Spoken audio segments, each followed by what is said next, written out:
अस्सलाम वालेकुम। मैं हूँ लियाकत राजपर। अहम डेवलपमेंट के साथ आपकी खिदमत में हाजिर हूँ। नाजरीन, जीटीए की अहम विकेट जो गोदकी से ताल्लुक रखती थी वो गिर गई। आप यकीनन समझ गए होंगे कि सरदार अली गौहर खान महर और उनके भाई अली नवाज खान महर और उनके बेटे हाजी खान महर बिलाखिर पाकिस्तान पीपल्स पार्टी को प्यारे हो गए। एक झप्पी आसिफ अली जरदारी ने सरदार अली गौहर खान महर को सैयद नासिर हुसैन शाह के बेटे अकबर शाह की शादी में क्या मारी, वो उन्हीं के हो गए। ये मामला यूएई के जो शहजादे हैं उनके मार्फत नासिर शाह के बेटे की शादी के बहाने के तौर पर तय पा गए थे। सरदार अली गौहर खान महर जो उसी रोज पाकिस्तान पीपल्स पार्टी के चेयरमैन बिलावल भुट्टो जरदारी के हमरा गुफ्तगू काफी देर तक करते रहे।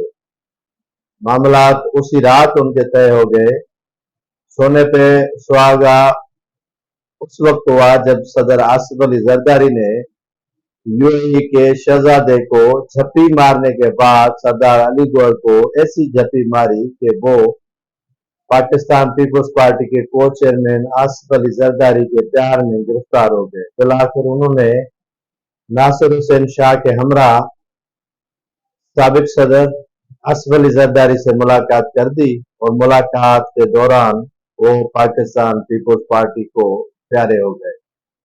आज बाज़ाब्ता तौर पर सरदार अली गौहर खान महर पाकिस्तान पीपल्स पार्टी में बेटे और भाई के हमरा शमूलियत अख्तियार करेंगे।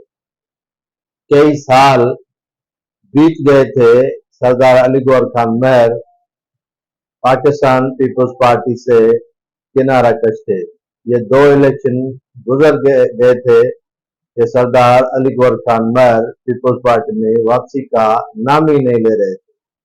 टिकट देते थे फिर वापस हो जाती थी और टिकट वापस होने के बाद वो फिर आजाद इलेक्शन लड़ने की धमकियां दे रहे थे या फिर जीडीए का टिकट लेकर उसी के प्लेटफार्म पे इलेक्शन लड़ रहे थे। एस्टेब्लिशमेंट के मंजूर नजर समझे जाने वाले सरदार